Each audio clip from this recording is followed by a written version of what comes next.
Hello and welcome to a highly unusual How I Paint Things. Now today I'm not actually going to paint anything. I really just wanted to get in and let you guys know what's been happening over the last couple of days. And you might be able to guess the old channel title, video title or what have you. I have entered the realm of the 3D printer. Now I picked up an Ender 3, baby's first FDM printer, and with a roll of filament to go with it, that cost me about $250 US, 230 euros, so not too bad for all the materials to get started. And on top of that, I am printing using a completely stock machine.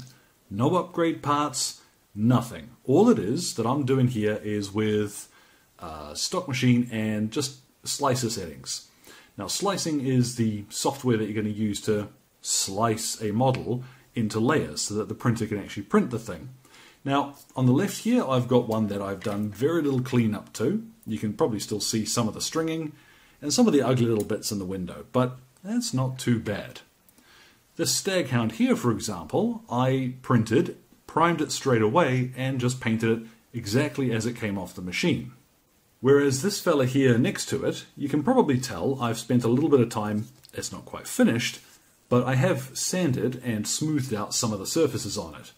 Just because of the amount of detail that's on some of these models that you can find. All of this here was available free online. So the Saga dice, for example, the detail is really up to what the creator has put onto it. So it's pretty neat being able to see how much is out there. Now the question that I know everybody, the $64,000 question, can you use a stock Ender 3 or another cheap 3D printer to print miniatures at home? And spoiler warning, yes you can. Let's get a look.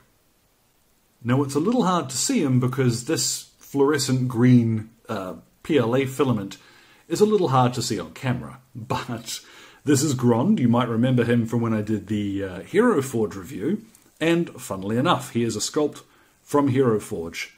He is completely stock, a 0.4mm nozzle, and just some slicer settings. I use Cura, and this is what I've got, okay? That is straight off the machine. I've done cleanup.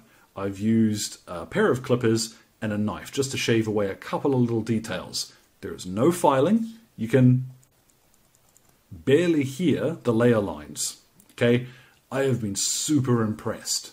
Some miniatures are going to be a little more difficult to print simply by virtue of having overhangs or complicated details or what have you, but as far as getting D&D figures on the table, guys, if you've wondered whether or not consumer grade 3D printing is for you, I gotta tell you, I am pretty impressed. I took the plunge because I want to be able to do more miniatures than just what I can purchase. And I mean, the file for this guy cost me $10 US, but I'm not at all upset by that. Material-wise, he cost me 30 cents, and I've now got him forever. I can do what I like. If I get a better printer later, I can print another one. But here's the answer to the question, do the layer lines show up when you paint them? And, I mean, on the stag hound, we've seen that, yes, that is a visible issue, but can you mitigate that? Is it possible to get a workshop-style finish? And not really, but you can get pretty bleeding close. So here we have another Hero Forge miniature. This is Manny. He is my Bothan tech specialist from a Star Wars game. And I promise Manny is not a play on many Bothans. He is, again, straight off the printer. No filing, no filling, nothing like that. All I hit him with was a primer of automotive filler. It's just a grey spray designed for filling in gaps. And you might see just a little up on his arm here where I didn't quite get him with enough of that primer, and there we have him. Now around his face and stuff, there's not a lot of detail because I did go a little bit overboard with the filler, and instead of smoothing out the lines, I filled in some detail. So that's on me, that's not on the printer. The actual miniature itself, I painted maybe an hour worth of mucking around from off the printer, clean up, prime and paint. And again, I've got that file forever. I can print as many of him as I like until I get it right, and that is it.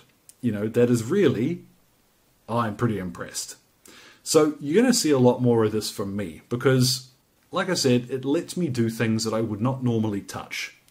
Someone asked a while back whether or not I would paint a Carnosaur or a Stegodon, I think it was. And honestly, no, I can't afford to drop $60 on a model that I am never going to use. But what I can do is print something very similar, let that overnight print out of the machine, clean it up, and demonstrate those same techniques and methods on a model that looks pretty close and costs me $1 or so to drop off the printer. So that's what I'm looking forward to. I'm going to share a few of the settings that I've used and a few little tricks along the way. So hopefully this will help out. If you guys are interested in sort of getting started too, you can see some of the pitfalls and some of the mistakes that I've made along the way. And, I invite you guys to come along with me as I learn a new hobby. So, looking forward tomorrow, I'm going to paint up Grond. And, you guys have asked me, do more D&D figures. Okay. So, I will see you tomorrow with an actual painting video. And, hopefully, guys, this is the start of a new frontier for the channel, let's say. So, thank you very much for your time. You guys enjoy the rest of your day.